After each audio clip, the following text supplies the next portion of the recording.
Well,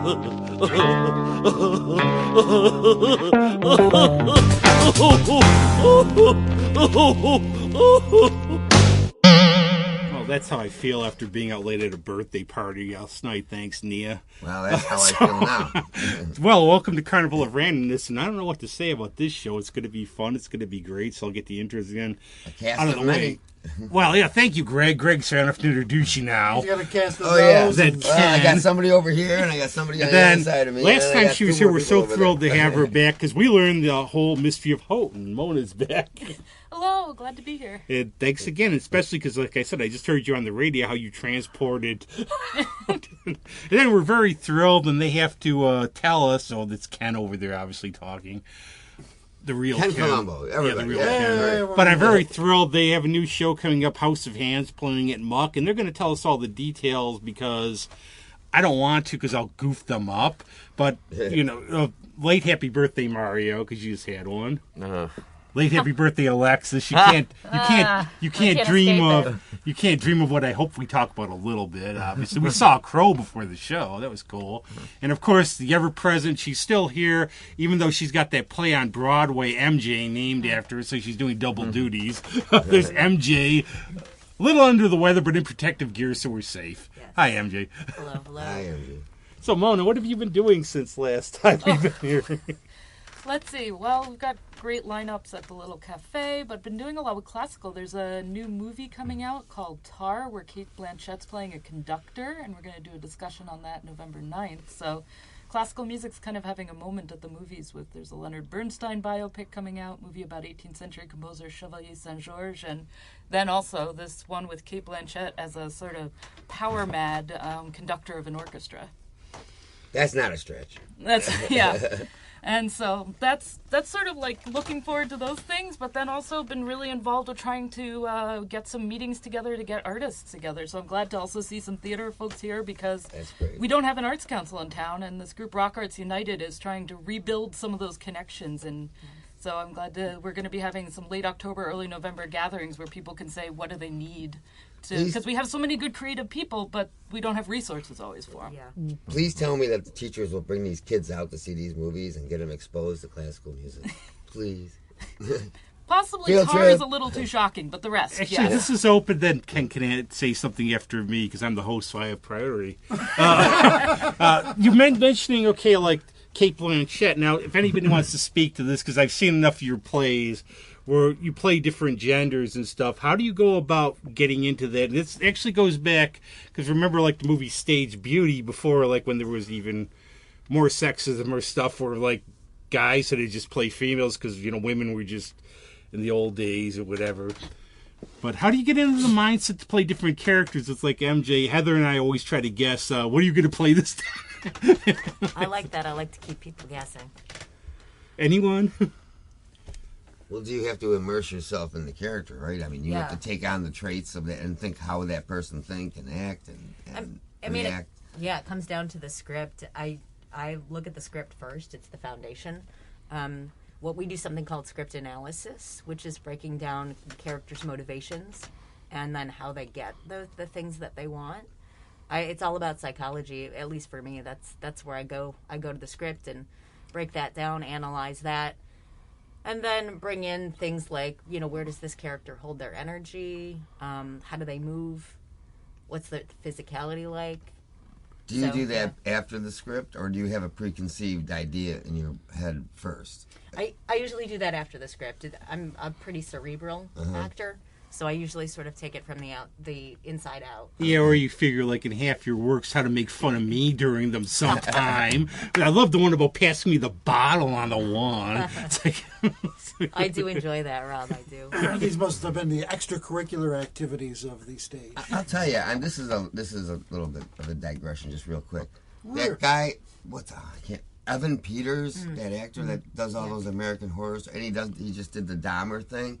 That guy, to me, is incredible. He's a great actor, yeah. And it's like, he just loses himself in whatever he's in. And, you know, that's a great, to me, that's the kind of skill that's just, people don't think of that part of acting, I don't think. They think of the outward stuff. Anyway, that's it. Done. But also, it was a very fun show seeing the Bat Sisters. I was glad to see you there. And I was telling Katie and Cammie, I saw them when they first did that. I actually remembered, I was telling Ben that afterwards, when they came up with the wings at the bug jar. And Cammie was telling me afterwards, I barely, it was like, well, that was like almost 10 years ago, but that was lots of fun. We expect more like shows like that on that I hope stage? so, because the little theater, the big theater up front, is really a good setup for music. In fact, this Tuesday, Dana Kurtz, the touring artist, is playing. Yes. But my whole goal, I'm hoping, is to have, like, obviously, like with the cafe, we have a lot of local musicians who are building audiences, doing good work, but sometimes with the theater, it takes something more. And I think, like, with having Hannah Piquet in the theater, having the Bat Sisters, there's a chance for certain of the acts that do well in smaller venues to get to use that beautiful big theater space in that way. And I think collaboration is a good way to do something that you don't see too often, like where Hannah got to bring some of her friends. And, you know, so one artist is great, but seeing them, even on our Hochstein at High Falls concert series, having Benny Blue and John Dady work together when they hadn't done too much together before was brought both fans and brought new things out of each artist, too. And I think also, I think the idea of the theater, and I think also like going to Muck, you go to like this cool theater. It's part of the experience these days. I was just there last night for Rochester Ghost Stories, which was super good. And because I'd seen Miriam Zintner tell them on Twitter, and then to see them as a sort of staged, you know, Kate Fox telling us Rochester history, but they also relate to like social issues of today. Like, so it was really cool. So I know that is this show that that's what. Well, thank you. Good segue. Here we go. So Muck is a spectacular venue because of the. Largely because of the wide variety of things that productions that go on in there. Obviously, not just theatrical performances, music, spoken word, interactive community events. So, great venue. And we have been in there. DVC, Dream, Visualize, Create, has been in there for many years. We've been doing shows in there for about 10 years now. And this is actually only our second show since 2019 for some reason. But we are happy to be back. I don't know why. What happened? Did you get busy into gaming or something? Yeah. Was there something in the air that just didn't make you want? Yeah, that was it. Something was in the... Just a weird vibe. Yeah. Live theater is, I've been told, more interesting when you have an audience that's able to come to the show. So sort of like an oxymoron, like live theater. So that's what we attempted to do was until we had an audience. We're not even, as you can see, capable of not spreading germ amongst ourselves when they're not COVID related. So we're all protected here, though. It's very hard for a theater. It's very hard for a theater group to get through a show without spreading some kinds of germs around. So we are doing. The show is called The House of Hands, and it is taking place. Let me get those dates out of the way. As you were mentioning earlier, letting people know when this was happening. We open on Friday, October 28th. So we have shows that weekend. The 28th, 29th, and 30th. And then we also are going Thursday through Saturday the following weekend, so that would be November 3rd through the 5th. Guy Fawkes Day, that's where we're going. We're going last for once. So. And I was surprised when I brought my friend to the show yesterday that she said, "What's Muck and where is it?" I had kind of thought it was such an established part of the community. When she came in, she's like, "This is so cute. The art on the walls is nice. What a good size space. We had comfortable seats." So yeah, it's on Atlantic Avenue. Sort of, I tell people, tucked behind Writers and Books, over by Three Heads. Like, yeah, it's a gorgeous little space. Yeah, it is surprising that a lot of people are not familiar with it still at this point. We often get people asking questions about that, the location of the theater, but so I just confused that with UUU. They're two different spaces. Two different spaces. Okay, UUU is over on Clinton, is State it? Street. State down? And that's the art gallery where there's they have jazz on Monday nights for $5, where it's like being at Jazz Fest at midnight, except like the second set's at 10:30 and people sit in. It gets, I think the latest I'd left was like 11, and it was just like Thelonious Monk tune, people sitting in, getting crazier. Well, that's where the Eastman kids are mostly congregating. Yeah, so that's Monday. But yeah, UUU and Muck, totally different. Okay, I'll throw it back to our host here. I'm confused now. No, actually, but live theater, we just saw Spamalot. Black Friars is back. And I'll tell you, the crowd just was so into it, and I think people have been just looking for this. I have a quick question. Mona, will the Empire State Film Group be doing any more of their joint work with photos or with pictures over at the Little? I think so. I don't know the full schedule, but I know they just did a few things with Fringe. They did something with Miriam Cutler, who wrote the music for cool RBG, stuff. And they did, I think, a new version of, what was it, one of the Buster Keaton films over at Dryden. So yeah, I think they've got plans. I know. I love that is, if you're on Empire Film and Media is another one ensemble, one of those sort of tucked away groups. They're sort of Eastman, but they're more out in the community too, and they do live to picture and animated stuff, and they play music with it live. So Right. Live to picture, you mean play while something's playing? Yeah, no, like you the know, full RPO. orchestra The RPO while just you're did Harry watching the Potter. film. They're Oh, doing I'm always Yeah, amazed that's by cool. those too, because I asked Grace when she was on here. Those are like long. I remember like at the Eastman when they did Canton the Canary to play the whole time during that. Yeah, like Tuesdays at the Dryden with Philip Carley. He says he normally goes, I think, for like a beer and like a back massage and like a hot, like steam room, because it's like if you play a concert, you get rests or there's breaks between concertos and sonatas and whatever. And if you're playing a whole movie, that can be 2 whole hours of piano or Right. Yeah, Nosferatu. I know they did Nosferatu a few years ago as a charity event for a submarine school, and you're playing for 2 hours. Well, I'm always like theater or other things. Also, like you're on stage, it's very intense. It's sometimes a shorter time than like a work day, but it's not like you get a break to check email like when you feel like it, kind of. But I was actually reading a biography, and it had that great quote by Mark Twain about Wagner about his music is better than it sounds. But they were saying when they would see Parsifal, and can you imagine putting this on?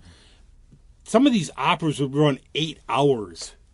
Well, and the thing with Wagner operas being the cycles of them is actually they expected you to take a break for dinner and other things or do it. So, like, it wasn't. So, opera's reputation for being long, I'd say that Lord of the Rings movies don't have an intermission like the old movies or the operas or the theater itself. So, like, I think it's constructed. Some of it is, it can be intense, but it's also, at least for the audience, I think it's constructed in a way that we can experience it. As long as we're not trying to do it all at once, like like the Wagner opera. Could you imagine doing that one? Like, okay, you have like a play, like, okay, go break for dinner, come back for Act 2. Well, you know what? Did you ever watch some of those restored older movies, and they have the little intermezzo parts in the beginning and in the middle between acts or something? I mean, is that something that was common and then just got cut out? When the Eastman Theater opened, the first day was not just a movie. It was supposed to be all within 2 hours. You had a live dance performance, you had singing, you had the 1812 Overture, and you had the movie, and you had an organ postlude. So we were like paying for like a full music, theater, dance, whole entertainment sort of thing. But no cartoon. No, actually, yes, and the cartoon and the newsreel. So yeah. Right, she always has an answer. Who was some of the more recent directors that had an intermission put in? I know Kubrick did. In 2001, he had an intermission, but that's about as recent as I can recall. I wonder. Monty Python, the Holy Grail at an intermission. Maybe when you have something exceeding 3 hours. But it's weird, actually, post-COVID, and I don't know if theater's doing this. I actually liked, though they're back to normal, when I went to the Chicago Symphony, they did this is where we're used to the intermission at concerts, is they did a 90-minute or 80-minute no-intermission concert, so we didn't all get up, talk and buy drinks and breathe on each other and go back. We were kind of getting us in and out as soon as possible. So I go back and forth on the value of the intermission, because sometimes I'm like, just keep the show going, don't let me break my mood, and then let me, There's actually a lot of modern theater is sort of going without intermission. There are a lot of productions that run, like, say, an hour and a half or so. I guess that's usually about the stretch of it, an hour, 90 minutes, an hour and 40, at which point they either, at that point, if your show's longer than that, then they typically have an intermission or a break. But it was pretty standard to have intermission, at least one, traditionally in theater. But there are a lot of playwrights and a lot of modern theater and shows. I'd say really at this point it's probably been the past 15 or so years now, where there have been a lot of shows that run straight through without an intermission. DVC has actually done some of those shows. That's an interesting dynamic between having a show that has an act one and then, a 10 or 15 minute break, and then a return and start up again with that. This show does follow that pattern of having an intermission and 2 acts. But we've definitely done some shows that don't have an intermission and go straight through. And it's just an interesting dynamic between that and having, the break and people kind of mingling or, kind of coming out of the theater experience and then getting back into it again. Yeah, I was going to say it kind of breaks the fourth wall thing. Yeah, it's definitely an experience, a lot of thought. We put a lot of thought into, what is the last thing that the last images or moments that the audience is going to have before the intermission. You want to lead them into it with this desire to come back and see more and have that, connection with them over that break. And then when the audience comes back in, of course, for Act 2, you want to come in with something that's going to draw them right back in. So there's something romantic about the coming back and the curtain coming up. You know what I mean? That's kind of a cool thing too. Yeah, like I said, it's kind of a trick. Luckily, we've decided that the way to do it is to have Alexis talk at the end of Act 1 and then come out and talk at the beginning of Act 2. That's the only time I talk during the show, though, right? I think actually MJ's intention in putting this show together was to ensure that you are going to be doing a lot of talking. Yeah. A lot of talking. 74 pages of it. Yes. Goodness. So yeah, my memory's like 7 years gone, but I think like at your last play, wasn't it just one act? Because it was. Yes, that's what I wasn't imagining it. Was it? It was. It was one act because I was sort of surprised because it was like I think the last thing we saw was the Romeo and Juliet one, which I don't want to pronounce because I always goof it up. Ruslan and Yelena, yes. You make me look small, man. A modern day Russian Revolution. That was small. We definitely did that that was an adaptation of Shakespeare, and necessitated the break. Yeah, you can't really go all the way through. That's why I think you sit over here.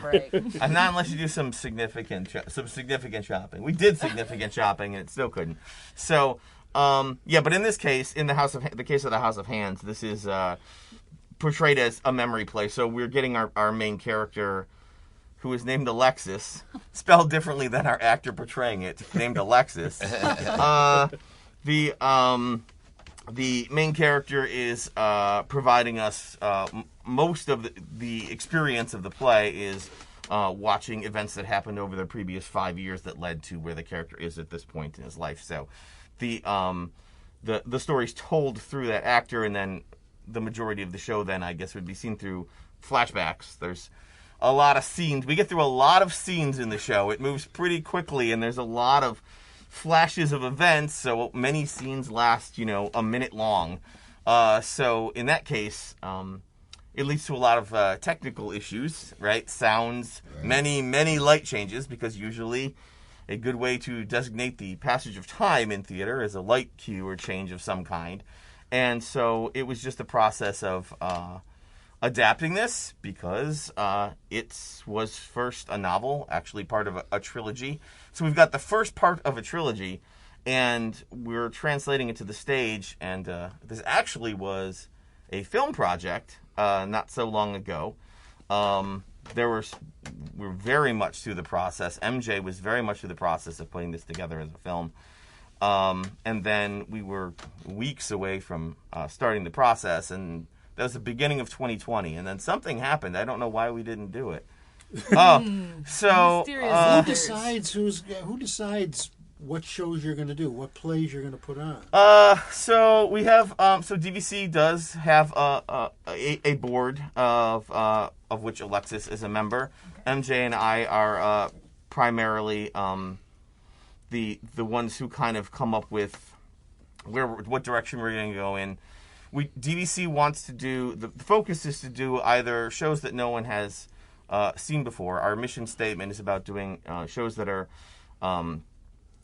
socially conscious and relevant, and the idea is to make socially conscious, relevant, affordable theater for the Rochester community.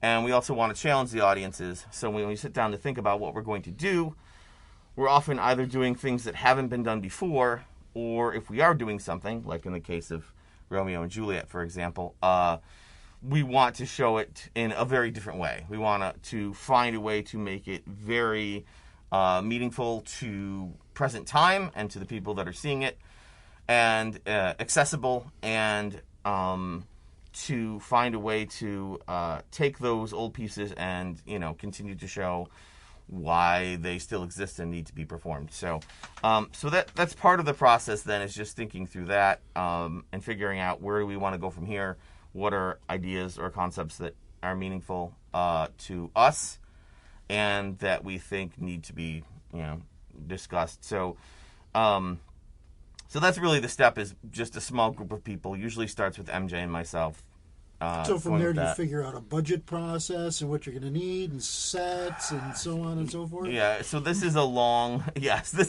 process. The pre-production process is often quite long, much longer than the rehearsal process, because DVC is self-funded. So there's what can we afford to do and how are we going to do it.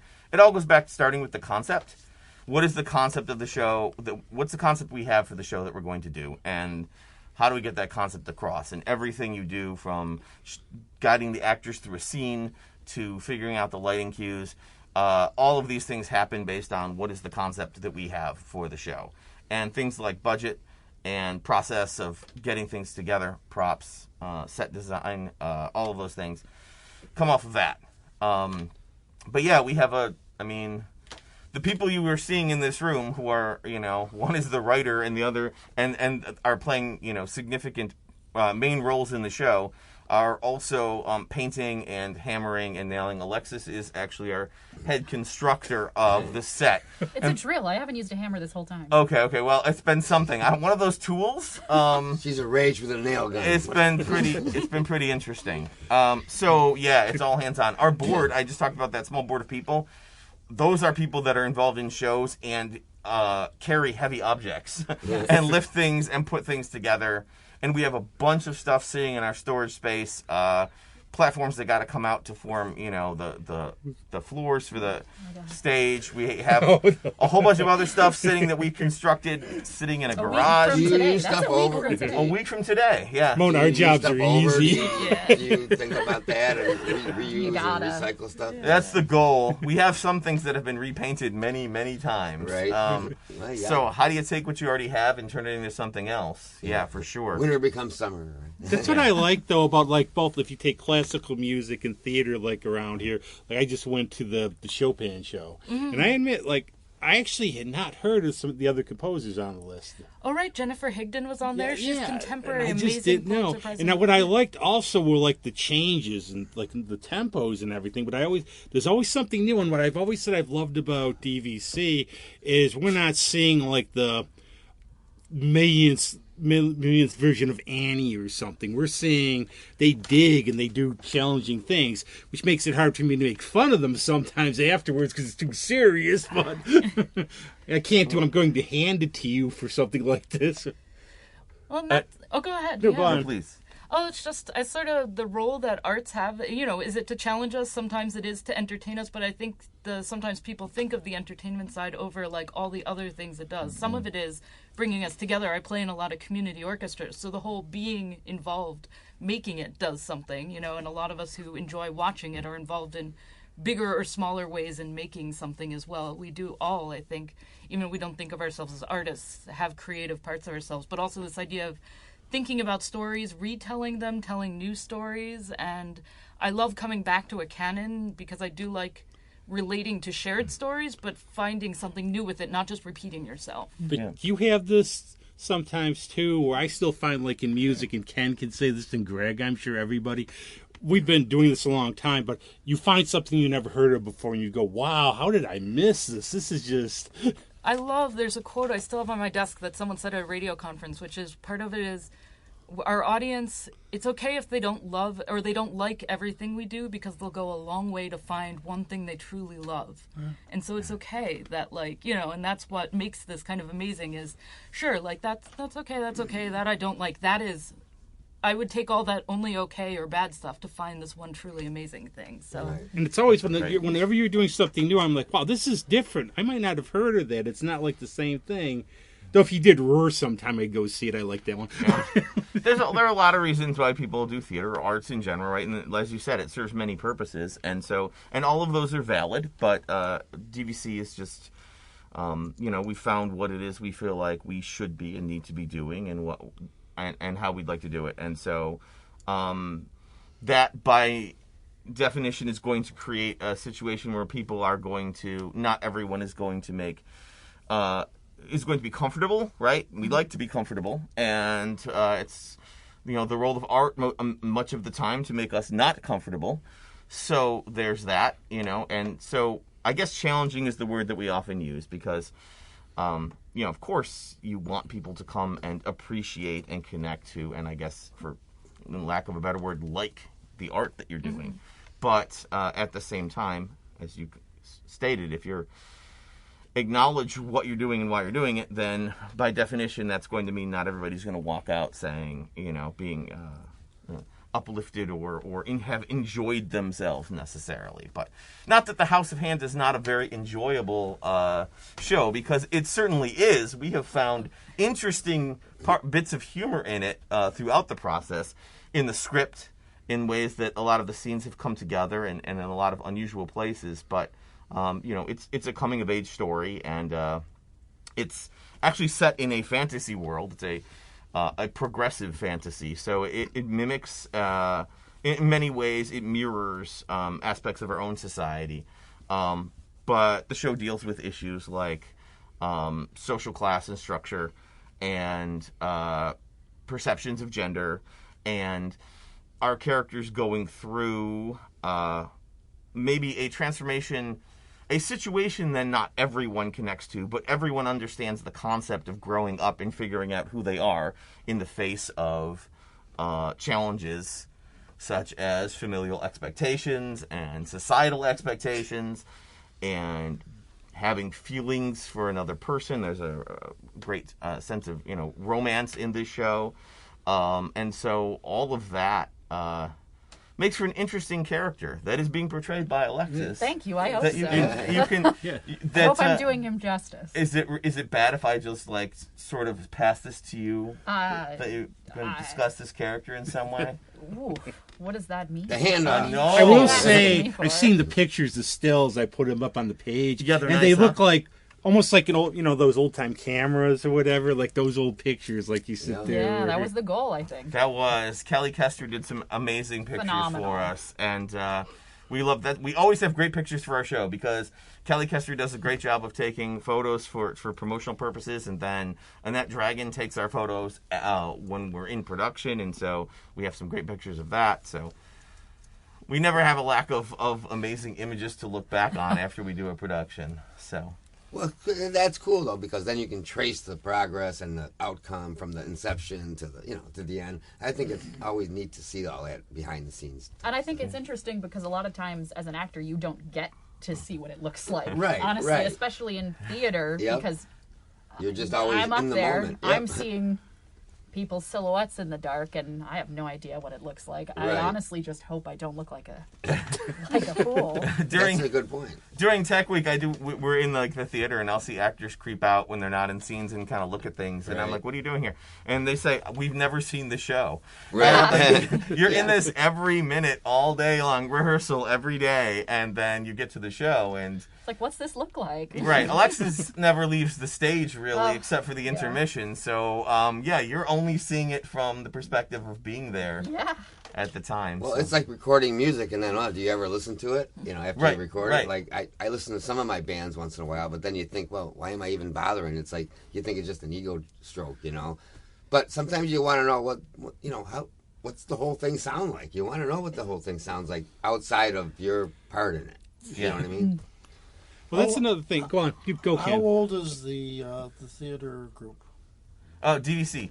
Well, so we started out, I'm a teacher at Wilson Magnet High School, and I've been teaching in RCSD for, I'm well into my second decade. And so I've been, it started as a group of students. It was an after-school, club at Wilson. We didn't have any arts program or anything, shockingly.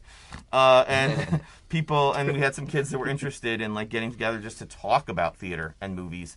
And we did that for a couple years, and then it evolved into doing skits and 10-minute pieces, and then eventually we sort of cleaned up the Wilson Theater enough to do a show on there, and then as things kind of developed and grew over the years, I had fortuitously my sibling MJ with a vast wealth of knowledge of how to do theater in an effective and meaningful way,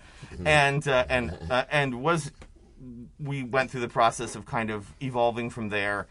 At this point, it is a collection of students that I still, they're current students at Wilson. A couple of them are involved in all of our productions, and a lot of students who've graduated from Wilson who are in their 20s.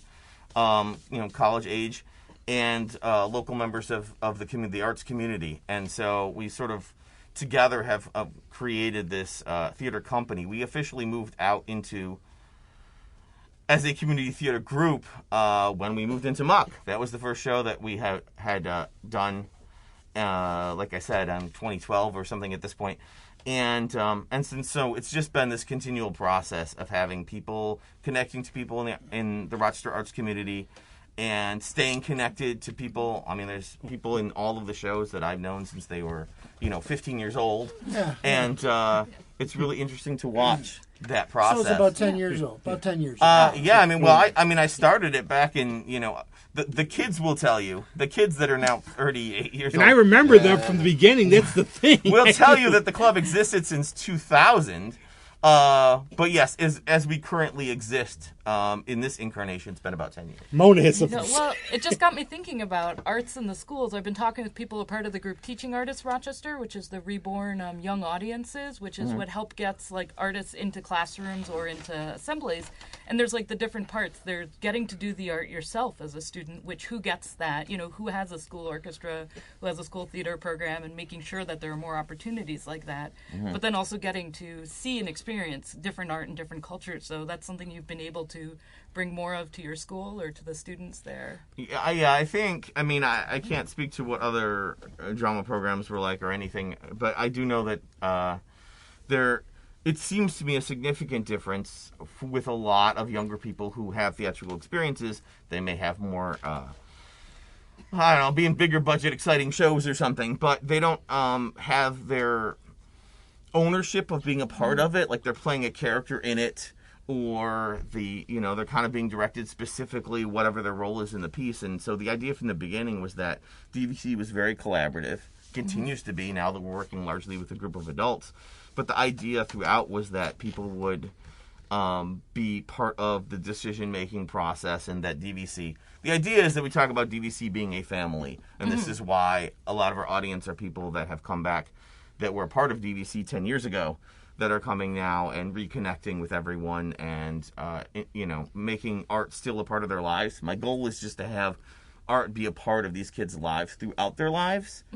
And I think that's more important. Yeah, everyone here probably has some memory of being in school and something, whether it's the band or theater or dance, that's kind of... I'll never forget, I've told this story many times, but it still means a lot to me. It's this is why I give, to a lot of the local things, I'll plug Girls Rock Submarine School, all those my favorites, that one of my friends was telling me how much he hated school.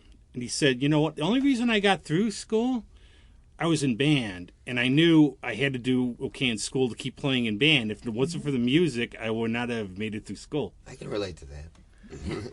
Well, I could see that, but you're a drummer. What happened? Well, no, but I was in a marching band and all that. Yes. But the most part, I wasn't crazy about school, but the band thing was, yeah.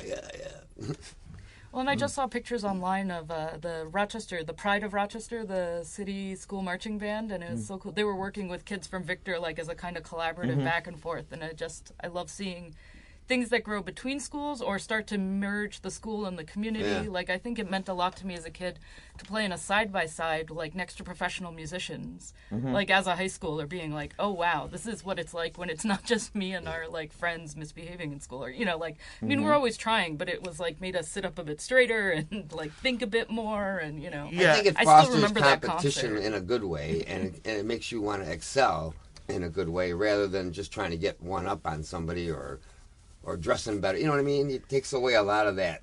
It was working together, but also working to and you really have to commit to. We've seen some musicians, recently especially, they really have to commit to what they play, too. Right. Really good. I'm going to say, too, Mona, in terms of the little, too, you've got quite the diverse lineup there. How do you... We've got it's an interesting thing. What is that space? It can't, whatever it is, it can't be too loud because we've got the movie theaters there. That's why you haven't had death metal yet or anything? But we have, I'm trying to think, we have, speaking of students, we have East Rochester's group, Rushing Dove, the Black Rose. They're an Irish band, so being in school band there doesn't necessarily mean playing your typical wind ensemble or jazz band music. They have an Irish band. I think it's Mark Gallman leads that, and they gig. So they're coming to play in a couple weeks.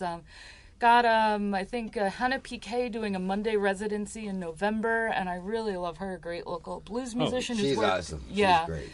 Yeah. Got a Taurus Savant. I've got some jazz, some folk, classical guitar night the first Sunday of every month, and now the harp students have asked, not every month, but maybe once a quarter, can we do harp night at the Little? So, guitar Is there night. enough to support that? I think enough kids for maybe once every 3 or 4 months they can put together a little thing. Cool. And I love guitar. To me is like a real bridge of an instrument. Someone will be into like Hendrix and Andres Segovia, and Right. it crosses it crosses a lot of genre lines. So guitar is a fun one, and we pack the cafe for classical guitar night which is on a Sunday, which is really fun. So that's first Sunday of every month. One of the shows that really surprised me is when we were doing 3 times 88, which, to refresh everybody's memory, was 3 pianists at the Little Cafe, each playing piano. We kind of stole a night away from the guitarists because they're all over the place. And one night that we had, I think it was for a fundraiser for the Rochester Music Hall of Fame, we had Aaron Kurz on.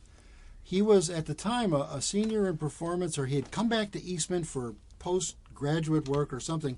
Aaron is now on tour. He's a bona fide concert pianist. One of our guests was Avis Reese, and she's, out on tour with Danielle Ponder. Danielle Ponder, that's right. Doing amazing work. And she was a guest, as a matter of fact, on the 3 times 88. Yeah, that's what I was thinking of that series. And so we also now do have a songwriter night, a Nashville style, Songwriters in the Rock.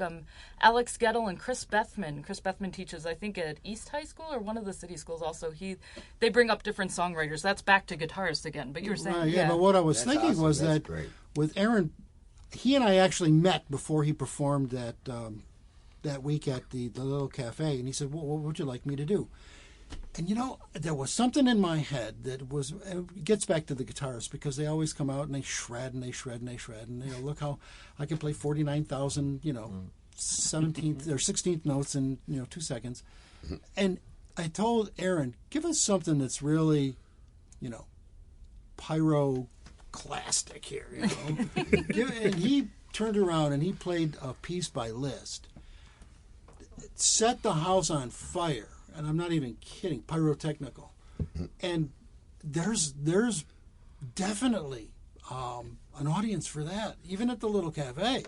Getting some folks, and maybe we could talk about that later. Yeah. Resurrecting 3 times 88 with a little bit of a different twist. I would love to do. I think the piano is also an instrument that falls into, it's there with musical theater, it's there with so many different styles, and I think people have a lot of, it's part of our culture in a way that, perhaps not as strongly, but there was at the turn of the 19th and the 20th century, Etude Music Magazine, all the, everybody learning piano, and even the culture of, I think, in your Jane Austen type books of, oh no, is the cousin going to come out and play the piano, and we're all going to have to sit there and listen and clap politely for, Yeah, that could be something. There's actually sort of That a was theater. an evening's entertainment back in the day. There's actually a theater question. This can go to classical music because I like all the changes, like I said, during the concert I saw but dealing with perspectives, because I've always heard Ken Kesey's books are difficult to read, and I don't think they are, but where you do from one character's perspective to another.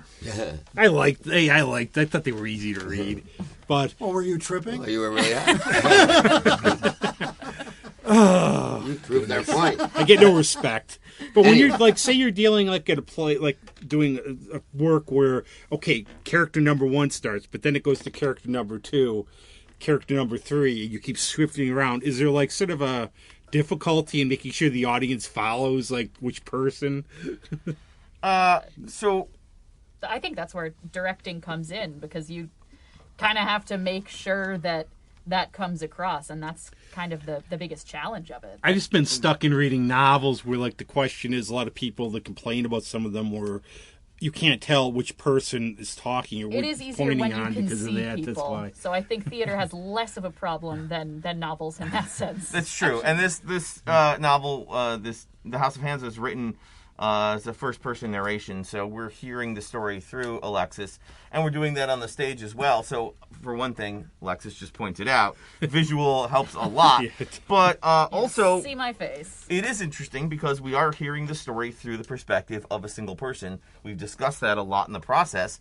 I've had those conversations with MJ about that. This directing process is...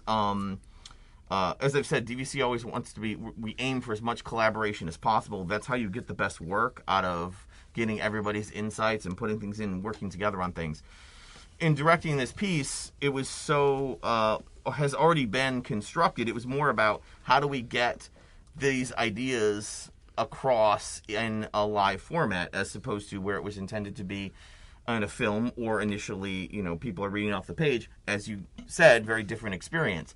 So how do we create those moments? And so, my job as a director at this point, since I have the writer sitting next to me through the process, which is extremely helpful, is are all of these images and ideas and moments translating so that I can sit there and take a look at it and say, okay, what do we want to get across, and is this how we're getting it across?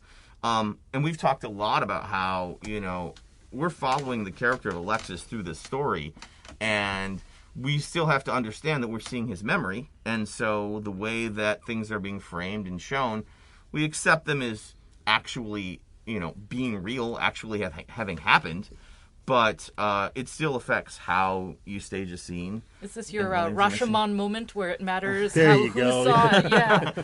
Well, right. So that's an instance where we're getting perspectives of multiple people, right, and then looking at the same situation from different people's perspectives. So yeah, it was just about how do we tell this story in an engaging way. And obviously, there's moments where Alexis is speaking.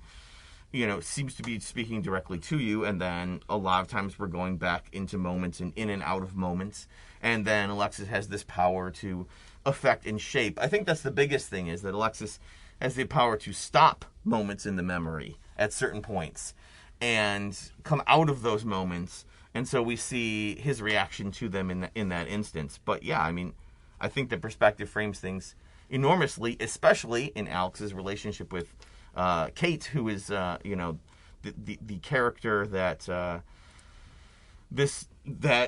he meets when he's lost in this whole new world, experiencing this environment that he's never been in before, and Kate is there to protect and support, and the romance that develops between those two characters, we're seeing that all from one of the two characters' perspectives. So it's relevant to the way the pieces. That's what I like out of Lives of the Great Composers too. Is like when you read about, you put the classical music into context. What were they battling in terms of censorship? What was going on? What could they do then? But I was going to ask. I probably asked you this before, Mona. How did you actually first get into classical? Listening. My parents. Listening on the radio, and my parents took me to concerts, and then I wanted to play. Actually, I wanted to play violin like Sherlock Holmes. So. And that we had, 5 whole violinists in our tiny school, but would I pick up the viola, which is basically like, I was like, is it the same thing, kind of? Sure, I'll do it. It's a 5th lower, so it's just 1 lower string.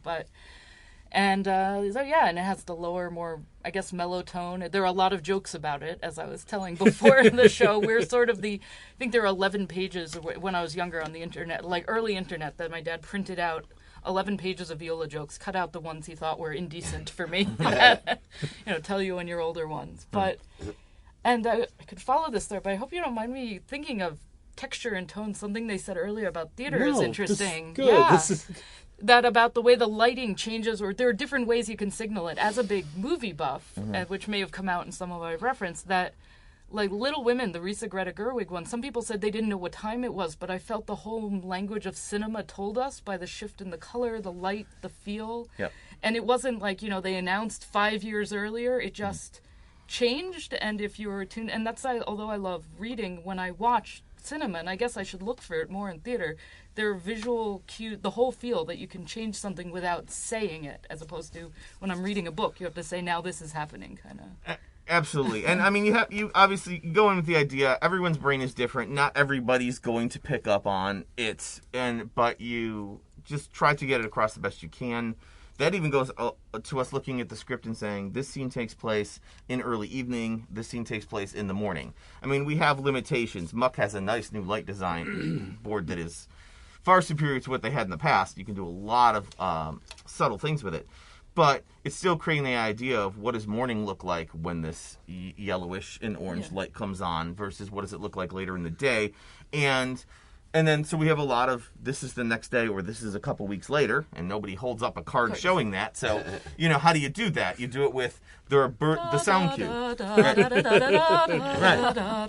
We'll never forget, there was one play they did, I'll have to say the name again, because you know what I'm talking about, where what they did was they blacked the theater out.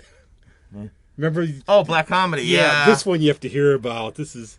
So the show is designed. So this is a published, show. This is actually one of the more, dare I say, traditional DVC shows in that it's an actual published show that many people perform.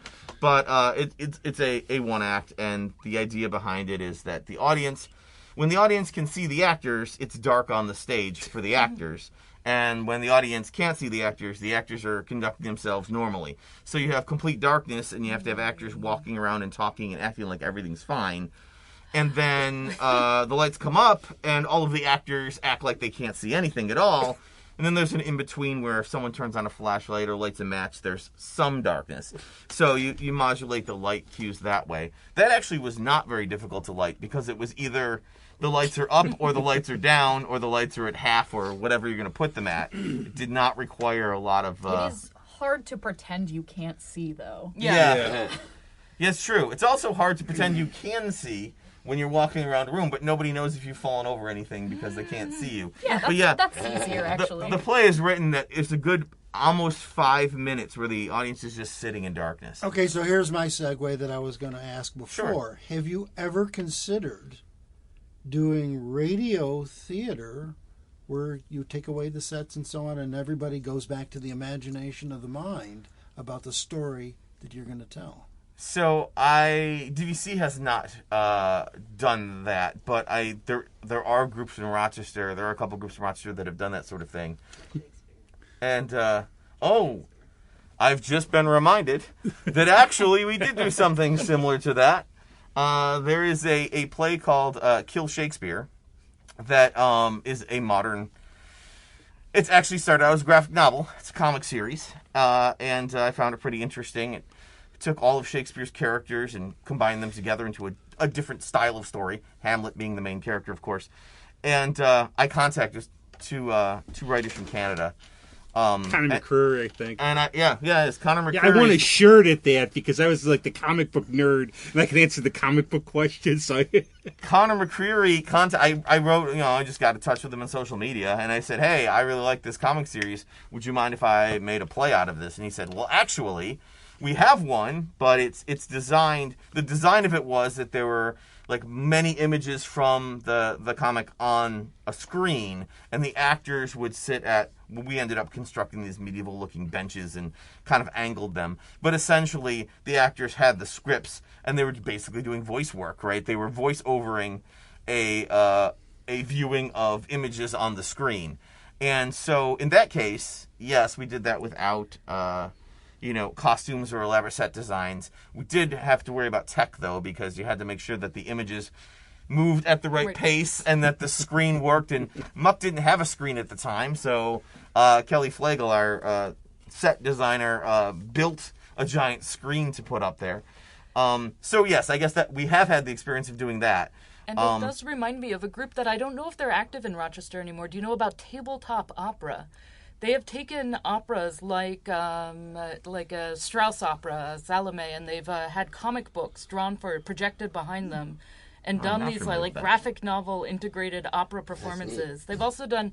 Cole Porter wrote a ballet about immigration called Within the Quota back in like the 19-teens, talking about immigration quotas, and they've done that as part of Fringe. I think someone from the group had passed away, but it was like Eastman and Community, but they were somehow combining comic books and opera. It was DVC's Peleas and Melisande. They did a really good dramatic performance. But yeah, lining it all up, but with the singing, which is also, I keep hoping, and I see more and more of it. You even mentioned your photographers who have done things, is that we have these different areas of arts in Rochester, and even within each art, we each have our own group, and we have to focus. But when we can find those ways to collaborate, like, do you know that band or that person plays that instrument, or actually there is a person that does that kind of dance that goes with that show. I love seeing when we can sort of like get closer to each other. Are the kids, the students at Wilson Magnet, the only ones that volunteer for the group that you're? So we have. I would say that most of the people involved.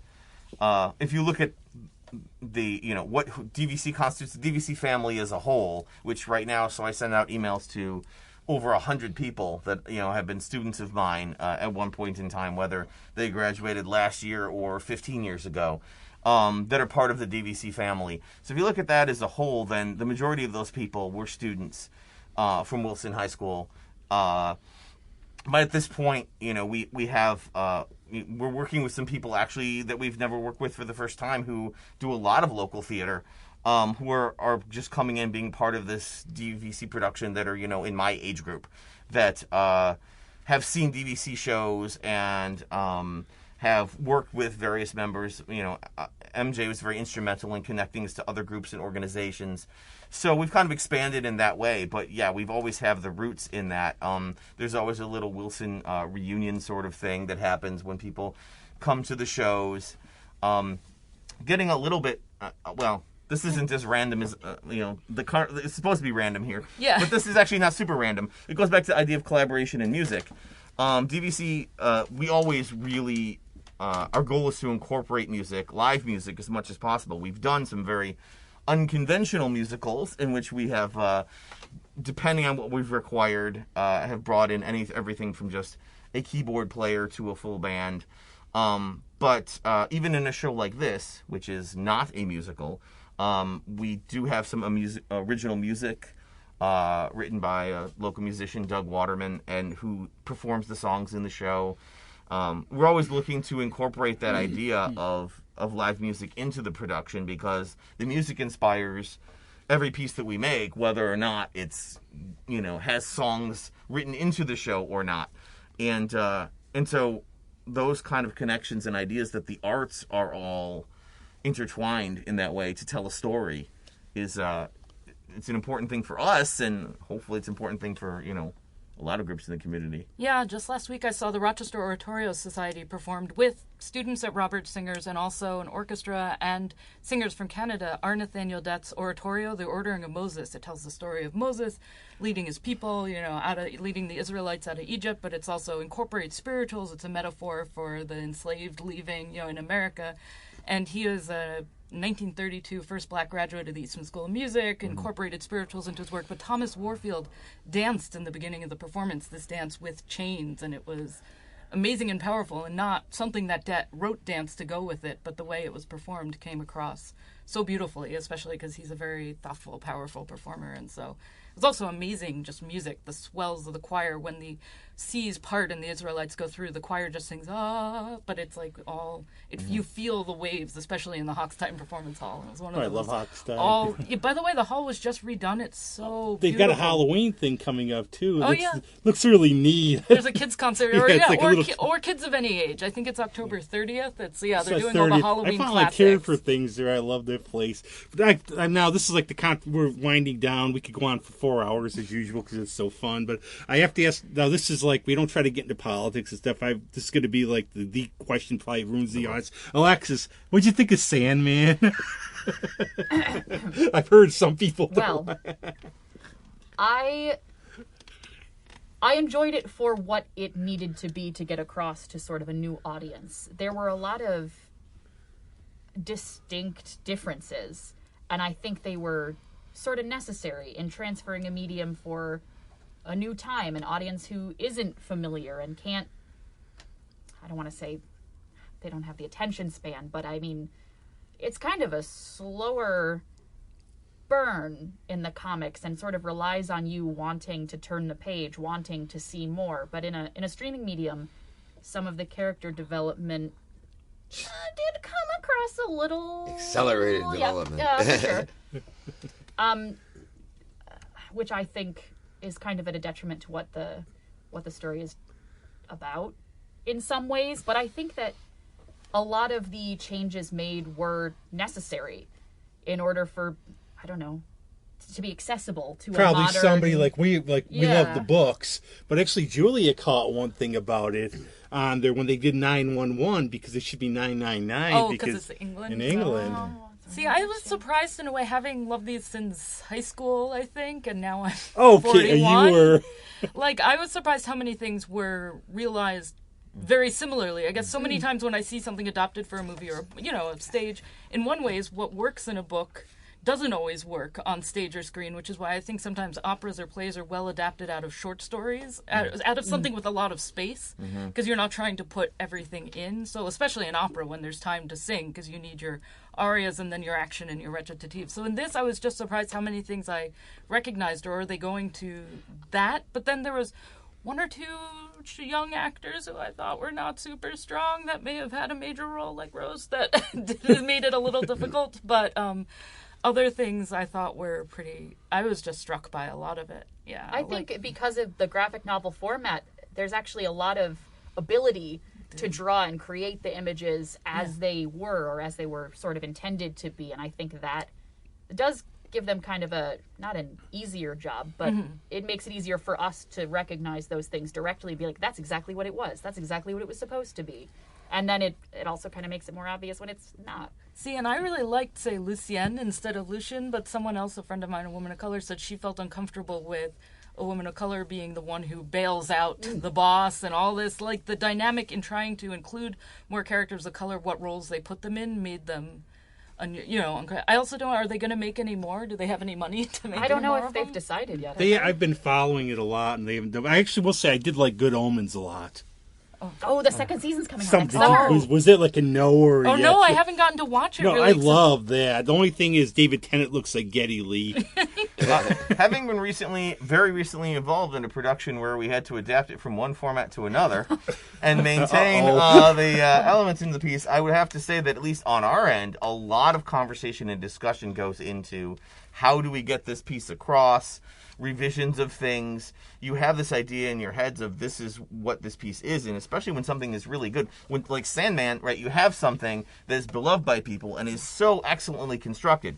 There are certain things you can take and say, well, adapting it's going to make it better in a lot of ways. But when you have pieces that are already established and very well written and, have a lot of meaning to people, like we sat down and looked at this and thought, how do we make these changes in a way that is true to the story, but is also going to work for the new format?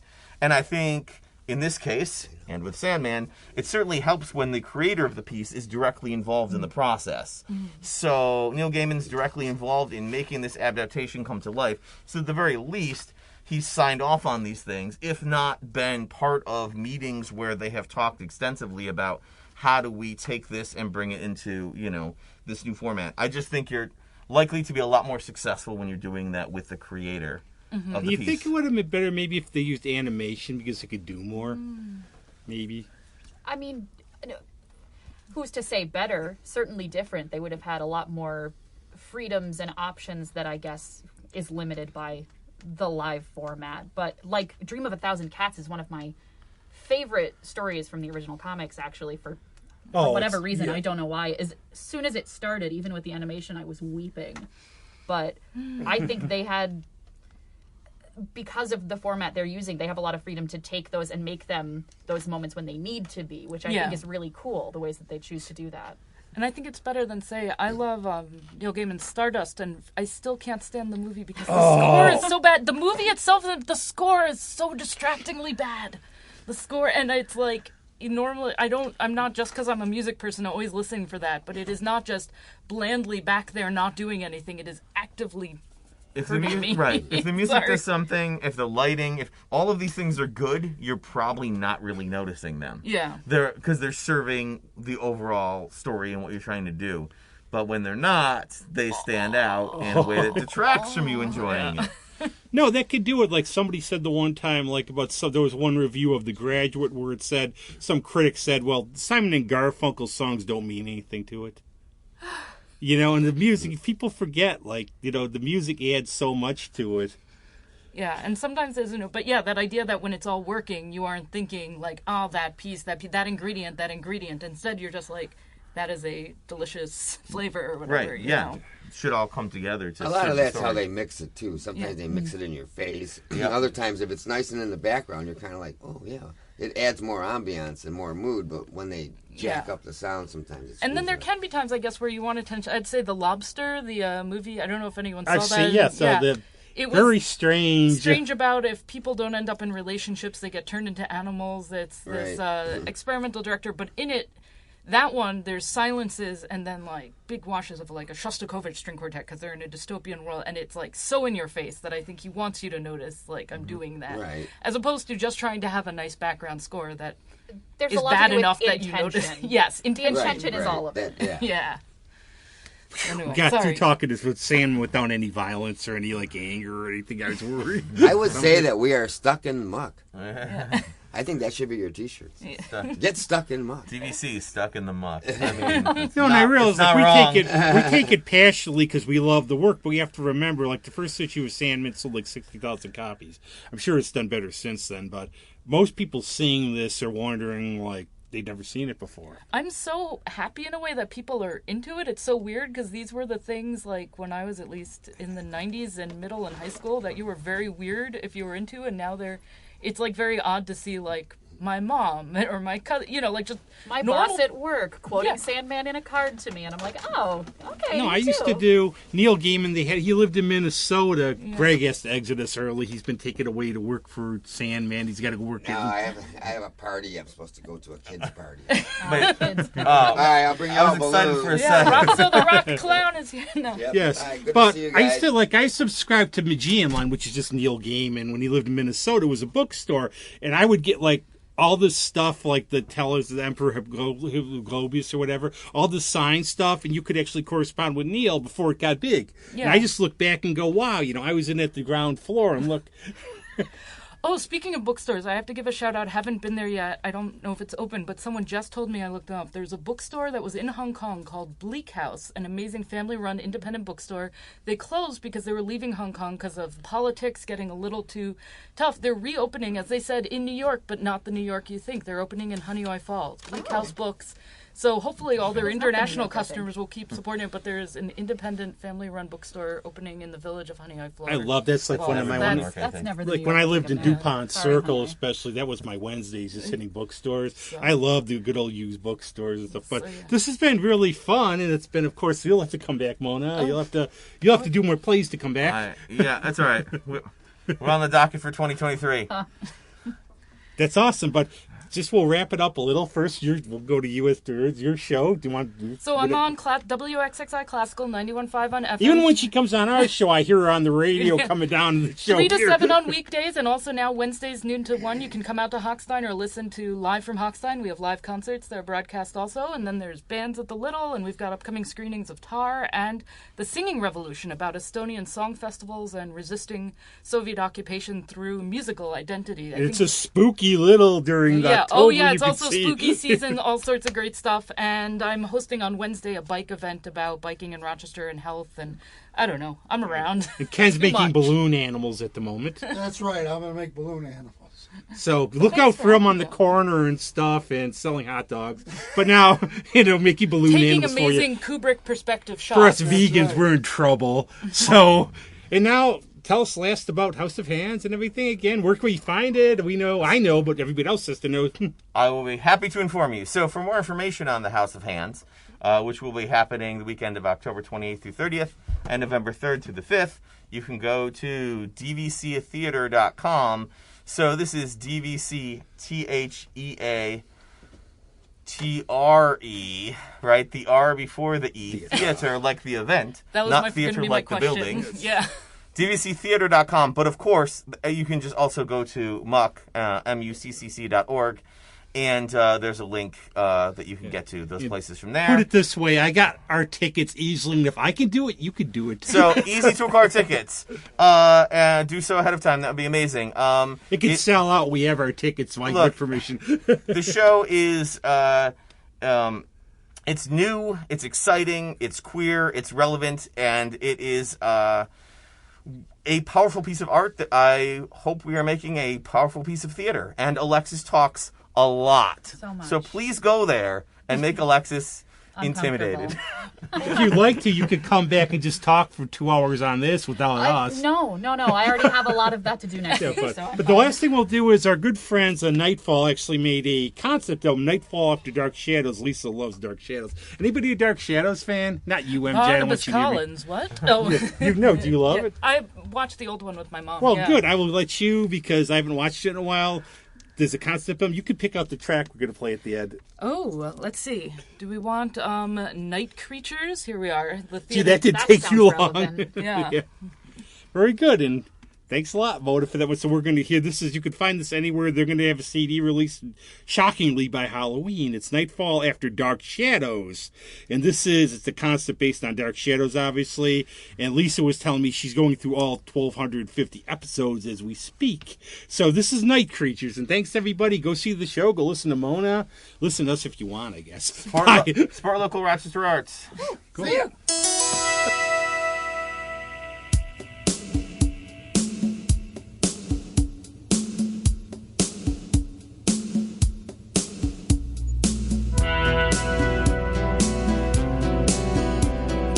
Darkness of the shadows lies a woman in the night.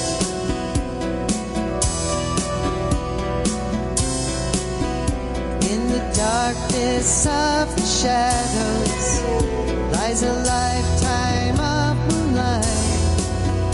The dark shadows loom around my heart tonight.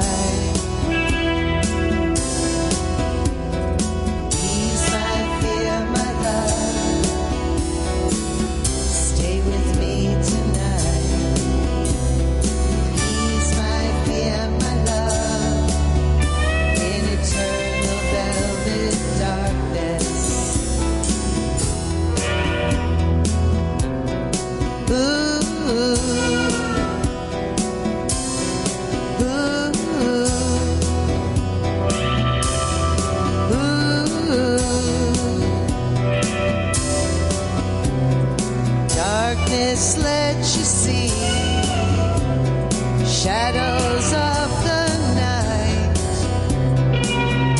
deep in the nighttime, the darkness of the moonlight. Ease my fear, my love,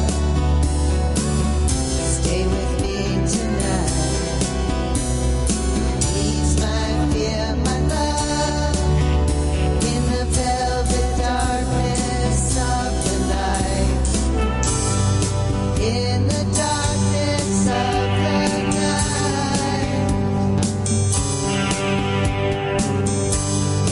In the night, the velvet dark night.